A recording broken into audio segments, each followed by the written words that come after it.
There is a thing that happens to a beehive that every keeper dreads, and it is called robbing. When a hive grows weak, or when the nectar stops flowing and the bees get desperate, a stronger colony will find it, and they will come in a great whirling cloud and force their way past the guards, and they will tear into the comb and carry off everything the weak hive spent the whole summer making. They steal the honey, the very life of the place, and they do it fast, and they do it to their own kind. You can stand in your bee yard and watch one colony rob another to death, and there is a particular sound to it. A high, mean buzzing that is different from the contented hum of a working hive. And once you have heard it, you never mistake it for anything else. I have kept bees for 50 years, and I know the sound of robbing better than I know almost anything. And I will tell you the bitterest thing I have learned in all those years. The robber that nearly took everything I built did not come from a stronger hive across the field. I raised him myself, from a boy, with my own hands, and I never once heard the sound change. Because you do not listen for robbing from your own. My name is Amos Bowen. I am 71 years old, and I keep bees on the side of a mountain in North Carolina, the way my father did and his father before him. I want to tell this slow, the way a hive does its work, cell by cell. Because the thing that nearly robbed me of my life's work was not the company that wanted it, and it was not my age, and it was not the changing world. It was my own brother's boy, the nephew I raised as my son. And the worst of it is that a part of what he said to me at the end was true, and I have had to live with that part too. Let me build it up first, the way you build a hive, from the bottom. My family has kept bees on this mountain for over 100 years. But I am the one who made something of it. When I was a young man, I started keeping queens, which is a different thing from keeping bees. Any fool can put bees in a box. Breeding is something else. It is choosing, season after season, year after year. The gentlest hives and the strongest hives, and the ones that winter best and resist the diseases that wipe out lesser stock. And breeding from those, and only those, and culling the rest. Patiently, for decades, until you have made something that did not exist before. I spent 40 years doing that. 40 years of choosing mothers, of grafting larvae, of keeping records no one else could read, until I had a line of bees that beekeepers drove 300 miles to buy queens from. Gentle enough to work without a veil, hardy enough to survive a winter that killed everyone else's. My bees, not bought, made. There is no money that makes a thing like that. There is only time, and a man's whole attention, given to it a season at a time, until the seasons add up to a life. Let me tell you one thing, so you understand it is not just words. I can walk into my home yard on a working day in June and open a hive with my bare hands, no veil, no gloves, and lift out a frame crawling with 10,000 bees, and not one of them will sting me. Because 50 years of choosing the gentle mothers has made a bee that does not want to fight.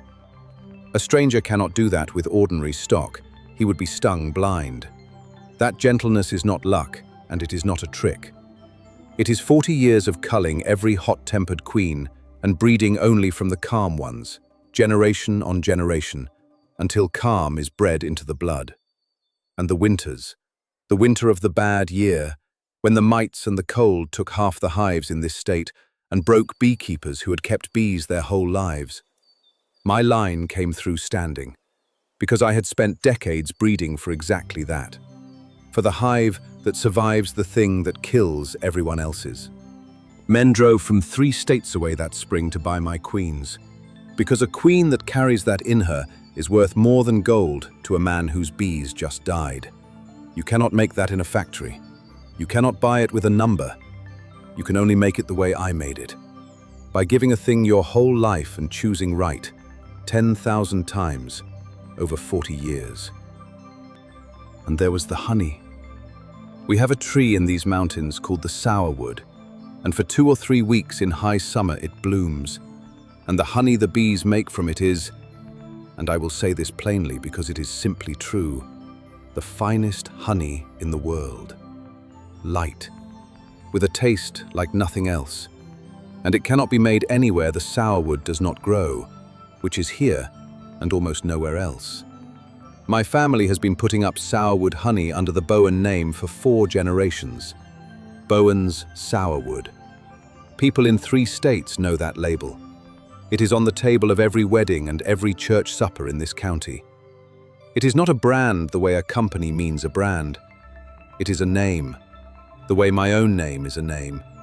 Earned a jar at a time over 100 years, and you cannot buy that any more than you can buy a man's reputation, though Lord knows people try.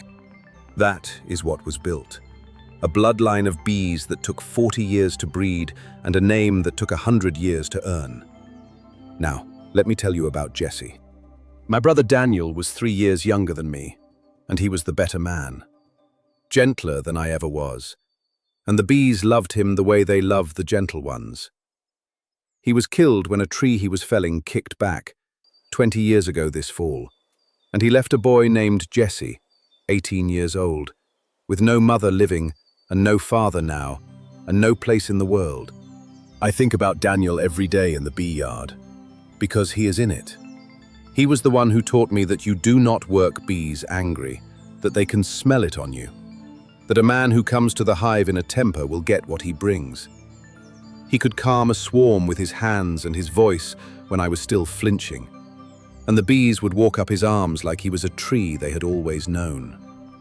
When our father died and left us the mountain and a few dozen rough hives, it was Daniel who said we ought to make something of it. And it was Daniel's gentleness, more than my stubbornness, that started the line, though he did not live to see what it became. I have kept bees 20 years longer than my brother got to, and I have never once stopped feeling that the good in the Bowen bees came down from his hands. So, when his boy came to me at 18 with Daniel's same way of going still and quiet around a hive, it was like being given a piece of my brother back. And maybe that is part of why I could not see straight about him, why I handed him the whole of my life without ever asking. Because to me, he was not only Jesse, he was the last living piece of the best man I ever knew. So I took him. There was no decision in it. You take your dead brother's boy, that is all. My own children were grown and gone off the mountain by then, none of them wanting the bees, which is a thing I will come back to. And so I took Jesse in, and I did the only thing I knew how to do for a grieving boy, which was to put him to work beside me in the bee yard and teach him everything I knew. And he was good at it. That is what makes it ache. He had Daniel's hands, gentle with the bees, and a quick mind for the breeding, quicker than mine in some ways. And over 20 years I taught him all of it. The grafting and the selecting and the record keeping. The whole 40-year secret of the Bowen line. I meant for him to have it. I never said it in so many words, which I have since learned was its own kind of failing. But I meant for Jesse to be the next Bowen on this mountain, to take the bees and the name and carry them on after me. I trusted him with the hives the way you trust your own hands. I gave him a key to everything. For 20 years it was the best part of my life, is the thing I have to be honest about. After my own children went off the mountain and my wife passed, it was Jesse and me in the bee yard from the first warm day of spring to the last frame of the fall harvest. The two of us in the white smoke and the hum, not talking much because you do not have to talk much when your hands are busy with the same good work. I taught him to graft larvae with a tiny brush under a magnifying glass, the most delicate thing in all of beekeeping. And the day his first grafted queens took and laid, I was prouder than I had been of anything since my own children were born. We pulled honey together in the heat of August until we were both soaked through and sticky to the elbows. And we wintered the hives together, and we buried the colonies that did not make it together. I gave that boy the thing I knew best in all the world, freely, joyfully. And I believed, right up until the phone rang in my kitchen, that I was giving it to a son, a stranger who robs you. You can hate clean. It is the ones you taught the work beside. the ones whose hands you guided, that take a piece of the work itself when they go, so that for a while afterward you cannot pick up a frame without thinking of them. And the bees themselves feel like they have been handled by a thief. Everything except 1 yard. And that 1 yard is the whole of how this ends, so hold on to it. The trouble came from a company called Drummond Foods, which is one of the big honey packers, the kind that buys honey by the tanker and blends it and puts it in the bear-shaped bottles in every grocery store in America. Most of what they sell is not even from this country, and most of it has had the life filtered out of it. And a man who knows honey would not feed it to his hogs.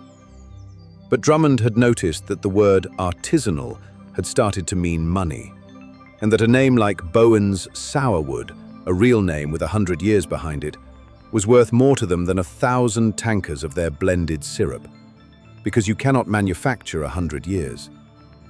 They came to me, the way they come to everyone now, with a number, and they wanted to buy the Bowen name and the Bowen bees both, and turn my life's work into a label on a shelf next to their plastic bears. I told their man, a fellow named Searle, that the Bowen name was not for sale, that you cannot sell 100 years, and that my bees were not livestock to be shipped off in a truck. I thought that was the end of it. It was not the end of it, because Drummond, when I turned them down, did what they all do now. They found the one way into a thing that I had never thought to guard, and the way in had a key to every hive on the mountain but one, and his name was Jesse. I did not see it. I have spent 50 years able to read a hive across a field, to know by the sound and the flight pattern whether a colony is queen-right or troubled or about to swarm, and I could not read the boy working next to me. Looking back, the signs were in the air the whole last year, the way the air changes before robbing starts. Jesse on his phone in the truck. Jesse pushing me harder and harder to modernize, to scale up, to stop babying a few hundred hives by hand when there was real money in it. Jesse saying, more than once, that the old way was dying and a man had to think about the future. I took it for a young man's ambition. It was a young man being courted by a company and being handed a story he could tell himself about why robbing his own uncle was really just being practical. What he did, I pieced together later, was this. Drummond could not buy the Bowen line from me, so they paid Jesse to steal it. Over the last year, he had been quietly selling them queens and breeding stock out of my production yards, my best hives, shipping the daughters of my 40-year line off to a Drummond facility 3 states away, where they meant to multiply them and call them their own. And he had done worse than that with the name. He and Drummond's lawyers had filed to register Bowen's Sourwood as a trademark in a new company that Jesse had set up with Drummond's money, with Jesse as the owner of record, so that when the old man was eased out or simply died, the name and the bees would already belong to them. And every jar of Drummond's blended syrup could wear my family's 100 years on its label. He was robbing the hive, my hive, and he had a key, so he did not even have to force the guards. I found out when a beekeeper I have known 40 years called me from across the state to ask, kind of careful, whether I had gone into business with Drummond Foods. Because a Drummond salesman had been at his association meeting bragging about the Bowen line they had coming. And I stood in my kitchen with the phone in my hand and felt the bottom go out of the world. I will not pretend I took it standing. It put me on the floor of the honey house for the better part of a month. And there is no lonelier place than a honey house in winter, when the bees are clustered and silent, and the man who was supposed to carry them on has sold them out from under you. Because the thing that broke me was not the company, and it was not even the bees, not at first. It was Jesse. It was that I had buried my brother and taken his only son and given that boy 20 years and my whole life's knowledge. And he had taken all of it and sold it to men who would never know the difference between sourwood and corn syrup. I sat in that cold honey house and I did the math on myself, the way a beaten old man does. I was 71 years old, My own children did not want the bees. The one I had raised to take them had robbed them. Maybe it was over. The honey house in winter is the quietest place I know. The extractor is still. The buckets are washed and stacked. The bees are clustered in their boxes out in the cold, keeping their queen warm. And a man can sit in there among 50 years of his own tools and feel like he is sitting in the tomb of his own life. I would go out at night and stand in the home yard in the dark and put my ear near a hive, the way I have done 10,000 times, and hear the low winter hum of a colony holding itself alive against the cold. And instead of comfort, it would gut me, because I would think, what is the point of you holding on through the winter if there is no one to carry you into the spring? I am not ashamed to tell you I had Searle's number written on a paper on the kitchen table, the Drummond number. And there were nights I nearly called it just to make the fight stop, just to not have to be the Bowen who sat on the mountain and watched his brother's son carry off 100 years. A man alone in the cold with grief and a clock will talk himself toward almost any ending. What I could not see, down in that dark, was the thing that was never down there to begin with. The thing was up the mountain, on the high bald, where it had been the whole time. Maybe the Bowen line ended with me one way or the other, and the only question was whether it ended in a Drummond bottle or just quietly died on the mountain when I got too old to climb to the hives. Maybe I should take their number, which was still on the table, and let the whole thing go, and not spend my last years fighting a boy I had loved. What turned me was old Gaither, who has kept bees on the next mountain over for 60 years and who does not believe in giving up while the queen is still laying. He came and found me in that honey house, and he did not tell me it would be all right. He looked at me a long while and he said, "Amos, you have spent 40 years teaching everybody on this mountain that you never keep all your breeders in one yard. You never told Jessie where the others were, did you?" And I had not. And it was as if a man had thrown open the shutters in a dark room. Because there is a thing about a bloodline of bees, the thing Drummond and their lawyers and even Jessie never understood. Because none of them had ever bred a queen in their lives. You cannot steal a 40-year line by stealing some bees. The bees Jessie shipped to Drummond were good bees, daughters of my line, but they were not the line. The line, the true breeders, the actual mothers I select from each year, the irreplaceable heart of 40 years of work. I keep where I have always kept them, in a yard up on the high bald that takes an hour to climb to, that I have tended alone my whole life, that Jessie, for all his 20 years and all his keys, had never once been to. Because I am an old-fashioned keeper, and my father taught me and his father taught him that you never, ever keep all your queens in one place. There is no road to the high bald. There is a deer trail and an hour of hard climbing with a hive tool in your pocket and your lunch on your back. Up through the laurel to an open meadow near the top of the mountain, where the wind keeps the mites down and no one ever comes. My father kept the breeders up there, and his father. And I have climbed to that yard 1,000 times in 50 years, in the heat and in the snow, alone. Because the breeders are the one thing you tend with your own hands and trust to no one. I never made a secret of it, exactly. I just never took Jessie, because the high bald was the one part of the work I had not yet handed over. The one part I was saving for the day I made him truly the next Bowen. The day I would walk him up that trail and show him the mothers of the whole line and say, "Now it is yours." That day never came. I kept putting it off, the way you put off the things that matter most. And in the putting off, by an accident of an old man's habit, I had kept the one thing the robbers could never reach. The keys I gave Jessie opened every door but the one with the treasure behind it. And I had not even done it on purpose. I had done it out of the same old caution my father drilled into me. Never all your queens in one yard. The oldest rule there is. The rule that turned out to be the whole of my salvation. A robber can only take what the hive he robs is holding, and the hive Jesse robbed was never holding the thing that mattered.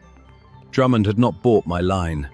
They had bought some of its daughters, and without the breeder queens and without the 40 years of selection that only lives in my hands and my records, those daughters would drift back toward ordinary inside a few generations, the way a bred line always does when the breeding stops. They had spent a great deal of money to buy bees that would slowly stop being special, to put a name on a bottle that they were about to find out they did not own. Because the name was the second thing. I took Jessie's trademark filing to a lawyer 2 counties over, and she laughed. Not unkindly, and told me what I half knew already, that you cannot register a name that another family has been using in honest commerce for 100 years. That my 4 generations of selling Bowen's sourwood under that label was what the law calls prior use, and that it beat a brand new filing the way a mature hive beats a swarm. Jessie and Drummond had filed to own a name that was already mine, had been mine before Jessie was born, and the filing was not worth the paper. And the moment I contested it, it would collapse. They had robbed a hive that was never holding the honey. I had it all back, or had never really lost it. The breeders were safe on the high bald. The name was mine by 100 years of use. The easiest thing in the world would have been to send my lawyer to the trademark office and the courthouse both, and to call the sheriff about the stolen queens, which was plain theft, and to bury Jessie and embarrass Drummond from a safe distance, and never have to look my brother's boy in the eye. But Daniel's face was in it. And a hive does not run on revenge, and neither, I decided, would I. So I did the human part first, the way you should, and I did it where it belonged, which was the bee yard. I asked Jessie to come up to the home yard on a still morning, and I asked Gaither to be there, and a few of the old keepers from the county association, because what Jessie had done was a thing the whole beekeeping community had a stake in, and because some things have to be said in front of the people they were done to. And Jessie came, because I think a part of him wanted to be caught, the way a part of every robber does. It was a still, grey morning, the kind we get on the mountain in early spring, before the bees are really flying. Cool enough that the hives were quiet, and you could hear the creak down in the hollow. Gaither was there, and 3 of the old keepers from the county association, men with 60 and 70 years in the bees between them. Men who had bought my queens and sat at suppers spread with Bowen's sourwood. Men who understood, without my having to explain it, exactly what it means for one keeper to rob another.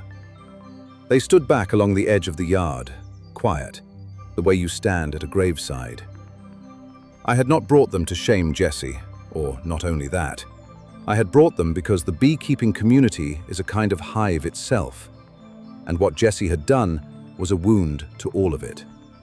And a wound like that has to be named in the open, or it festers. When Jessie came up the path and saw them standing there among the hives, he stopped, and I watched him understand that this was not going to be a quiet word between an uncle and a nephew. That he had come into the one room of his life where everyone present knew exactly what a robber bee was. He went pale, but he came on, and I will give him that. He stood in the middle of the yard where I had taught him, with the men who had known his father all around the edges, and he let me say it. I did not start with the law, or the breeders, or the trademark. I started with his father. I stood in the bee yard where I had taught both of them, Daniel and then Daniel's son, and I told Jessie that I had made a promise over my brother's grave to raise his boy, and that I had kept it the only way I knew how, which was to give him the bees, and that I had given him everything, the line, the name, the whole of what I knew, and that he had taken it into a company's truck and shipped it off to be turned into something his father would not have recognized. I told him he had become a robber bee, and that there is no lower thing in a keeper's world, an animal that will tear apart its own kind for the stores it was too lazy or too desperate to make itself. And I watched it land on him, and I will tell you what he said back, because it is the part I have had to live with. He did not deny it, but he did not crumble either. He looked at me, and there were tears in it, but there was something harder under the tears. And he said, "You never asked me, Amos. You buried my father, and you took me, and you put a hive tool in my hand. And you never once asked me if I wanted to be a beekeeper. You just decided I was the next Bowen, the way you decide everything. And I have spent 20 years living a life you chose for me on the day my father died. And I never knew how to tell you that I was suffocating in it. So I found the only door I could see. And the terrible thing, the thing that took the legs out from under my anger, was that he was not entirely wrong. I had taken a grieving boy and, in my grief and my love and my fear of the line dying, I had handed him my life as if it were a gift. And I had never once stopped to ask whether it was the life he wanted. Because I could not imagine a Bowen not wanting the bees. Because I had never wanted anything else. I had given him no way to say no that did not feel like betraying his dead father and the uncle who took him in. I did not make him a robber. He chose that, and it was ugly. And selling your family to strangers is never the only door. There is always the door of just saying the true thing out loud. But I had built the walls of the room he felt trapped in, and I had to own my part of that. Standing in that yard, in front of the old keepers, with my brother 20 years in the ground. So I said the part that was mine. I told him, in front of everyone, that I was sorry I had handed him a life without ever asking. That I had been so afraid of the line dying that I had not seen the boy dying in front of me. And then I told him the rest, the hard rest, because being sorry for my part did not erase his. I told him the breeders was safe, on a mountain he had never thought to climb, and that the line he sold was already drifting back to ordinary in Drummond's hands, and that he had betrayed his father's name for a truck full of bees that would be common inside 5 years. I told him the trademark he filed was worthless against 100 years of Bowens, and that the name was never his to sell. And I told him that the company that had used him to rob me would have no more use for him the moment they understood both of those things, which they would within the week, and that he had thrown away the only family he had on earth for men who were about to throw him away in turn. The Drummond man's soul was not there, but he might as well have been, because everything I said in that yard was for him too, and it reached him. Within the month, Drummond quietly dropped the whole thing, the trademark filing and the Bowen line both, because there is no profit in a name you do not own and a stock that will not stay special. And they went back to their tankers and their plastic bears and left this mountain alone. Word of it went through the beekeeping community the way word does, keeper to keeper at the association meetings and the Queen sales. And the funny thing is that the whole business did the opposite of what Drummond wanted. They had meant to put the Bowen name on a factory bottle and make it common. Instead, the story of an old man on a mountain whose own line had been raided and who had it safe the whole time up on a bald nobody knew about, ran up and down these mountains until there was not a beekeeper in 3 states who did not know that Bowen's sourwood was the real thing and that no company would ever hold it. They had spent a fortune trying to buy 100 years, and all they did was remind everyone exactly what 100 years was worth and exactly who it belonged to. Now here is the part I am actually proud of. More than keeping the breeders safe, I had everything I needed to end Jesse. The stolen queens were theft, plain and simple, and the sheriff would have taken it seriously. And the trademark fraud was its own crime, and I could have pressed all of it and watched my brother's boy go to jail and come out with nothing and no name. There was a month in that cold honey house when I wanted to. I did not call the sheriff, I did not press the fraud, I took no money from him, and I sent him to no jail, because of Daniel, and because of the part of what he said that was true, and because a man who has spent 50 years learning that you do not fight a hive, you calm it, does not get to forget that lesson the one time it costs him something. I told Jesse the line between us was not finished the way the company was finished, that he was still my brother's son and there was still a door, but that it was a different door than the bees, and that he would have to go find the life he actually wanted instead of robbing the one I had wrongly handed him. I do not know yet if he will.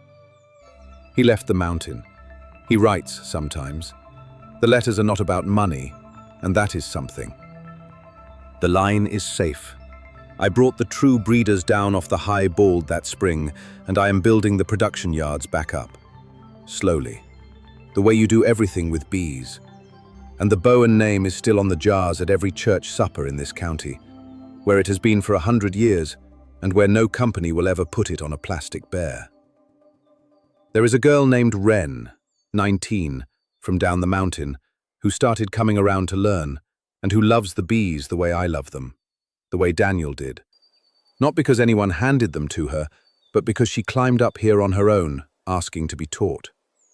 I am teaching her the line now, the grafting and the selecting and the 40-year secret of it. And this time I asked first. I asked her if this was the life she wanted before I gave her 1 inch of it, because that was the lesson hidden inside the whole bitter business, the one my brother's boy paid to teach me. They thought they could rob the hive and carry off 100 years. They never understood that the thing that matters is never in the yard the robbers can reach. It is up on the high bald, where you keep your true queens. And it is in the hands of the one who climbed up asking to learn. And you cannot steal either of those, not with a company's money and not with a stolen key. Because they were never the honey on the comb, they were the bloodline. And the bloodline goes only to the ones who love it enough to climb. The bees are working. The sourwood will bloom again in July, the way it has for 100 years and will for 100 more. And the name on the jar will be true, which is the only thing it was ever worth.